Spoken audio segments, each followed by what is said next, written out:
It is just past midnight in the lobby of the Biltmore Hotel in New York, and a man in a silk top hat is handing the doorman a folded newspaper. The headline on the front page says the Vanderbilt family has lost another fortune. The man in the top hat is Cornelius Vanderbilt Whitney, grandson of a man whose grandfather once had more money than the United States Treasury. He pushes the newspaper into the doorman's hand and says, very quietly, "Keep this." Then he walks into the ring. The doorman reads the headline twice. He has just been handed, by a Vanderbilt, the story of the fall of his own house. The question he cannot answer, and the question this house has been asking in whispers for 100 years, is simple. How did a family that started with one boat and $1 end up, by the time their great-grandchildren were still walking the earth, with almost nothing left to leave behind? The Commodore died with $105 million in his pocket. In today's money, that is close to $3 billion. Within 70 years, the family had so little that, at a Vanderbilt University reunion in 1973, the family members were told by the school itself, "No Vanderbilt is rich enough to endow a chair anymore." That is the headline. That is the room this story walks into tonight.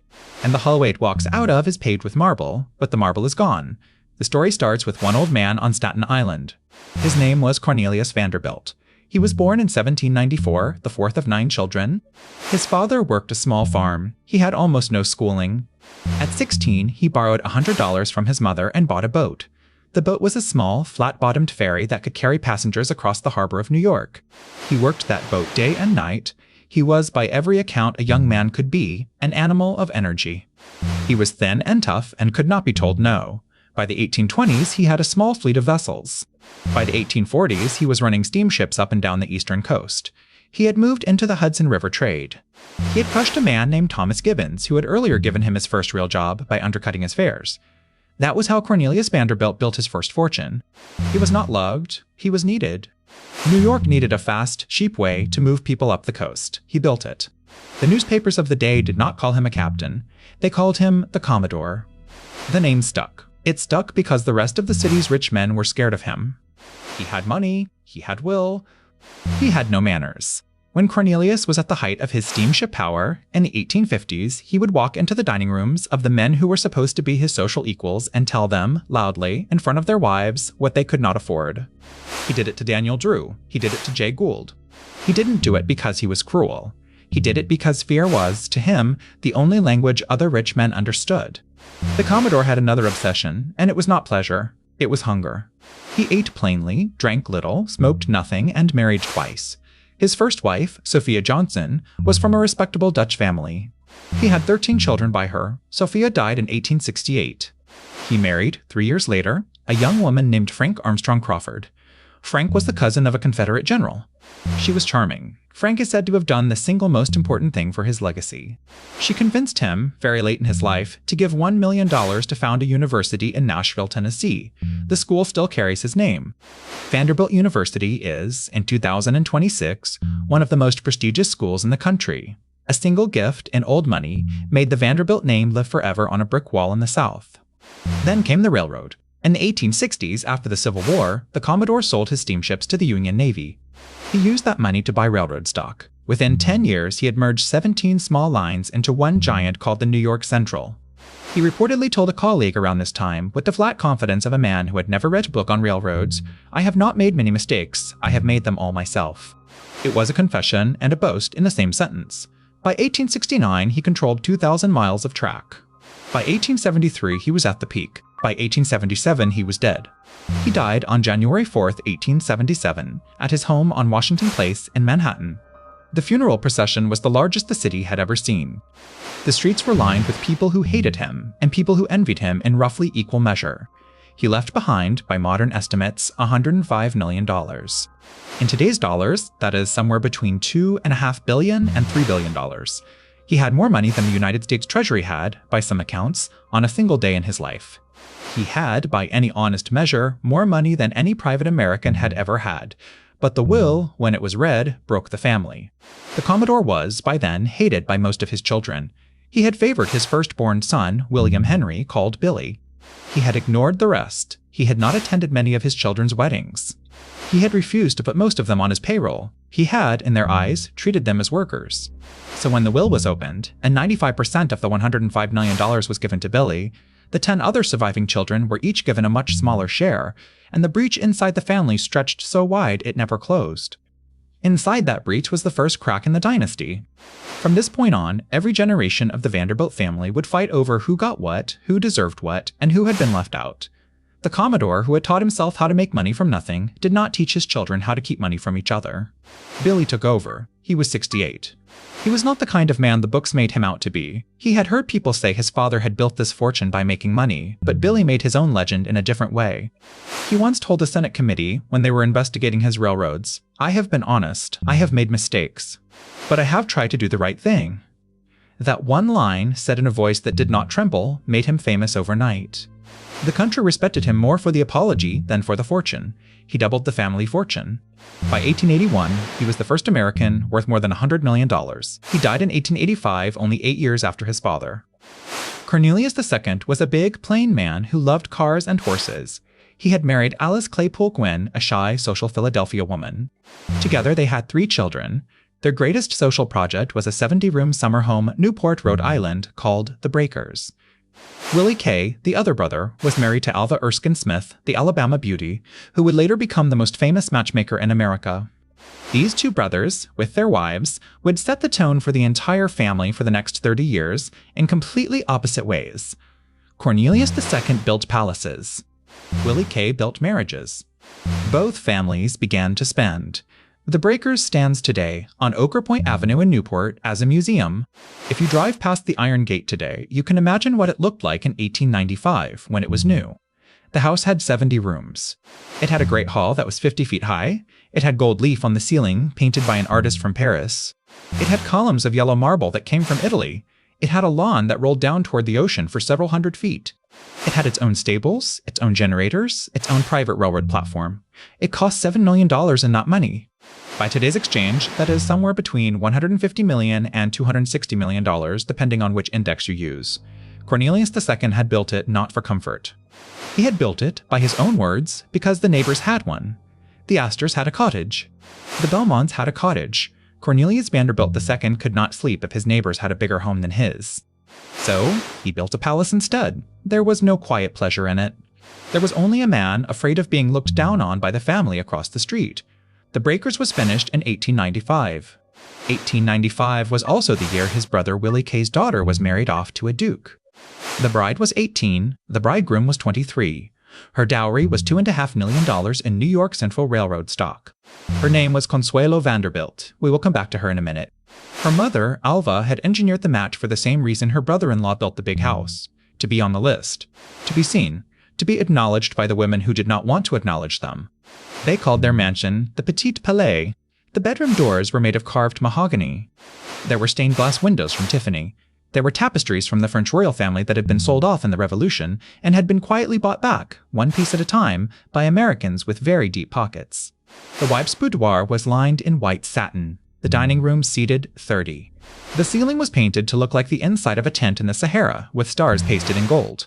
It was absurd.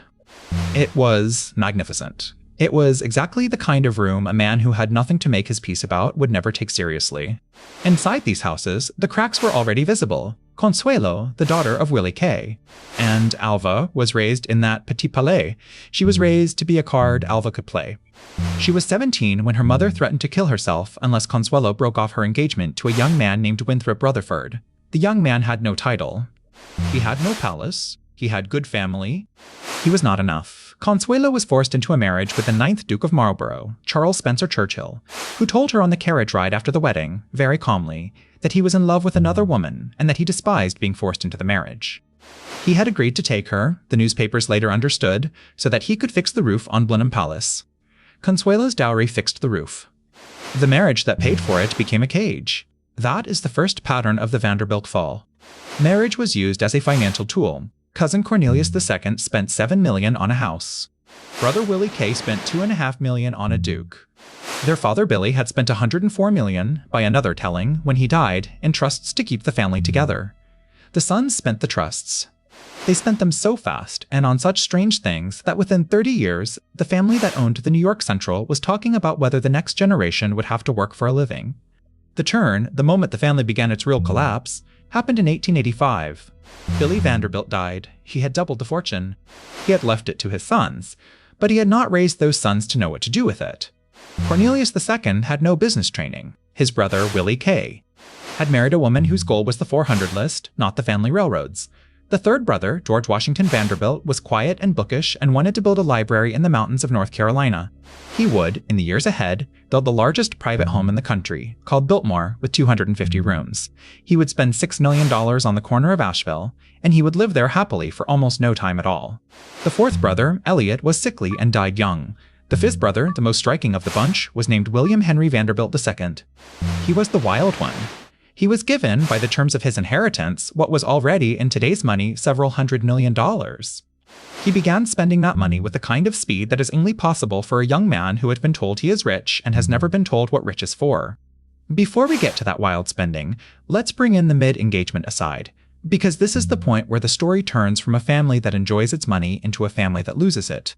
If you have followed this house from the boat in Staten Island to the marble ceilings of Newport, you already know the kind of person you would want in the room with you if you wanted someone to keep that money safe. That person is not the Commodore. That person is not Billy. That person is not Cornelius II. That person is not Willie K. That person is the quiet man in Asheville who built Biltmore, George Washington Vanderbilt. We will come back to George because George is the great unwritten story of how Vanderbilt money was kept for one generation by a man who did not want to spend it. This is the channel, and if you are the kind of person who likes the inside of these houses, the inside of how money gets kept and lost, please stay with us through the part of the story where it all gets spent. William Henry Vanderbilt II was born in 1861. His grandfather was the Commodore. His father was Billy. He was named after his father, who had been named after his father.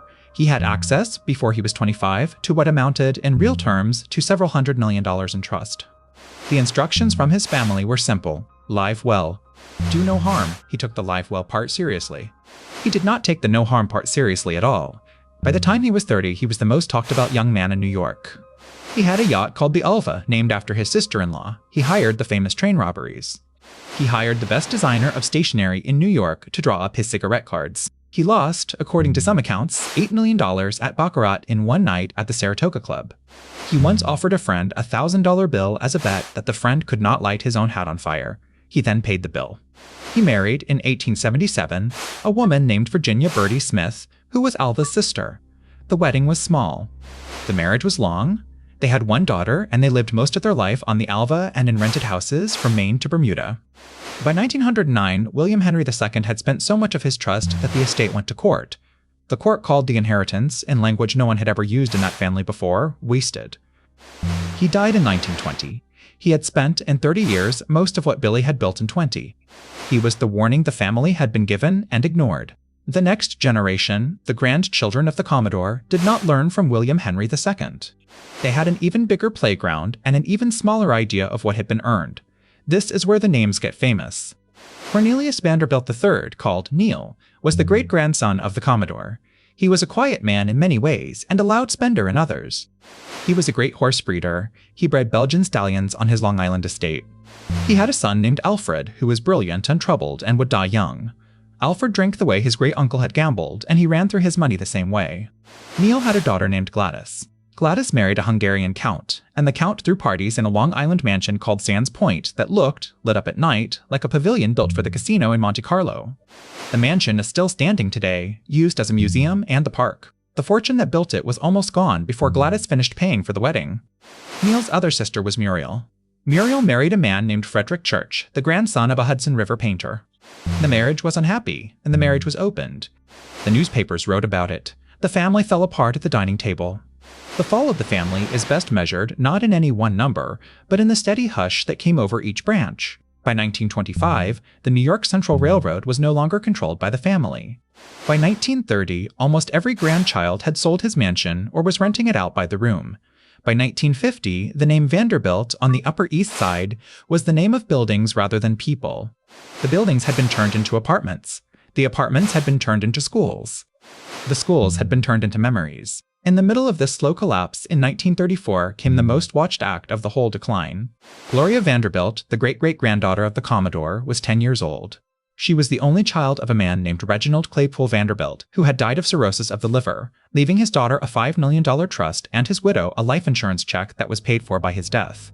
The mother, Gloria Morgan, was young, beautiful, French, and ill-suited to raising a child alone in the city. The widow had a million friends, most of them men.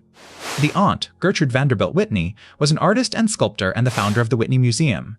Gertrude could also call on the legal skill of one of the great trust lawyers in New York. The trial went on for weeks. The judge, John McClung, wrote in his decision that the mother had shown a complete indifference to the child's welfare.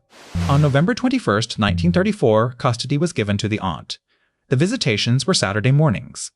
The papers called it the trial of the century. The trial turned Gloria, a 10-year-old, into a piece of property that two branches of the family were fighting over. The custody was meant to protect her. The publicity ruined her. As she grew up, Gloria struggled with depression, with eating disorders, and with the strange feeling that love was a thing the family had spent on lawyers, not on children. Gloria Vanderbilt grew up into a woman who became, by middle age, a small business success in her own right. She started a jeans line with a Merjani Indian partner in the late 1970s. Gloria Vanderbilt jeans, with a swan monogram on the back pocket, became a quiet hit among working women. She married 3 times. Her last marriage, to the writer Wyatt Cooper, produced 2 children. One of those children grew up to be a CNN anchor named Anderson Cooper. Gloria Vanderbilt lived until 2019. She died at the age of 95. She had, by then, lost the freshness of her name. The Gloria Vanderbilt brand had gone through bankruptcy. The jeans were sold off. The millions she had made were real, but they were a different kind of money than the Commodore had made. The Commodore had made money that bought railroads, mansions, French dukes. She had made money that bought clothes. Anderson Cooper grew up with the story of the family invented and reinvented in his ear. He has written about it in his own book. By the time it came out, the story had become one of those things you tell at parties. The Commodore's boat. The Commodore's will. The Commodore's daughter who married the Duke. The Bowman House on Staten Island tried and failed to make it as a museum in the early 20th century. Vanderbilt University kept the name alive because the Commodore had given them $1 million in 1873. By the 1960s, a descendant named Harold Sterling Vanderbilt gave the school $11 million to keep the good feeling going. There were other gifts. There were other trusts. The Vanderbilt name faded, generation by generation, until it was a name in the New York Social Register rather than a name on the deed of a mansion. There were real Vanderbilt landmarks left in the world in 2026. They are mostly tourist stops. The Breakers in Newport is run by the Preservation Society and welcomes close to 500,000 visitors a year. The Marble House, the sister palace that Willie Kay and Alda had built for themselves in Newport, is also a museum. Biltmore Estate in Asheville, the George Washington Vanderbilt project, welcomes almost 2 million visitors a year and is the largest private home in the country that the family still owns. Biltmore is, by itself, a small economy in North Carolina. The Vanderbilt Mansion at Hyde Park, New York, the one closest to President Roosevelt's home, is a National Historic Site. The mansion at 665th Avenue, the Petit Palais, was used as a private school for girls after the family sold it. The Cornelius II Mansion at 57th Street and 5th Avenue, the largest private residence ever built in Manhattan, was knocked down in 1926 to make way for the building that became Bergdorf Goodman. The Triple Palace complex on 52nd Street was knocked down between 1947 and 1949. Theaters sit there now. A parking lot sits next to them. The marble was sold for what could be had. The Daily Vanderbilt story in modern New York is much smaller. The Vanderbilt YMCA on East 47th Street. My grandmother went there in the 70s. You could still recognize the name on the door. The Vanderbilt law firms. The Vanderbilt Hotel for a long time on Park Avenue. Theodora Vanderbilt, the heiress of a branch that had stayed out of public view, took on the role of family archivist. Gloria Morgan Vanderbilt, the woman who had lost custody of her daughter, drifted into exile in Europe, dined with the Astors in Venice, and was, by most accounts, mourned when she died as a kind of symbol of what the family had thrown away. The other great Vanderbilt branch held on with a stubborn grace. She died in 1975. The estate, because it was run as a working business, kept its doors open. Sons, grandsons, and grandsons-in-law held the deed. Biltmore is, today, a working farm with vineyards, a hotel, restaurants, weddings. It is the only Vanderbilt property that has paid its own bills without external fundraisers for over 100 years. The Gloria Vanderbilt Jean story is the last big laugh. Billy doubled it. His sons spent it. The grandsons had nothing like the inheritance they had been promised. The great-grandsons lived on the bank accounts and the museum trusts. The great-great-grandsons, Anderson Cooper and his cousins, made their own money in journalism, in art, in their own work. Anderson Cooper has said in public that there was no pot of gold waiting for him. He has said his mother made it clear to him that he would inherit, from her own net worth of $200 million, less than $500,000 of it. He has said he intends to leave nothing to his own children. Anderson Cooper has also acknowledged in his television work and in his book that the family's loss has lessons. He has talked about the fact that he learned from his mother and from her memoirs that the family fell because the men who had the money did not respect it. They spent it to make other people uncomfortable. They spent it to be on a list. They spent it to paper walls and hang photographs and ride yachts.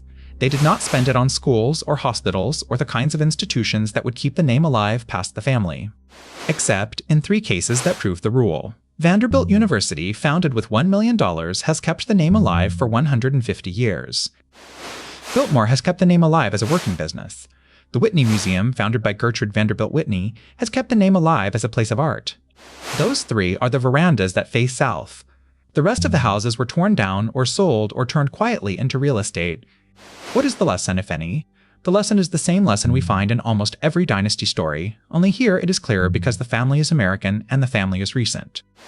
Money that is built on one man's obsession must be passed down to other people's discipline. When a single lifetime of instinct is asked to do the work of 3 lifetimes of restraint, the money does not last. The Commodore was an animal. He knew how to take risks. He knew how to read the currents of trade. He did not know how to write a will that would not break his children apart. Billy knew how to run a railroad. He did not know how to raise heirs who would not drink the trust away. Beat 1. Cornelius II knew how to draw up a floor plan. He did not know how to talk to his wife about the loneliness of the $7 million house. Beat 2. Alva knew how to engineer a wedding. She did not know how to keep from breaking her own daughter's heart. Beat 3.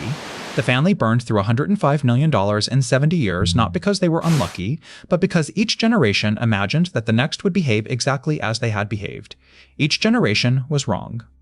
Beat 4. The Commodore did not know what Billy would become a target for. Billy did not know what Consuelo would suffer.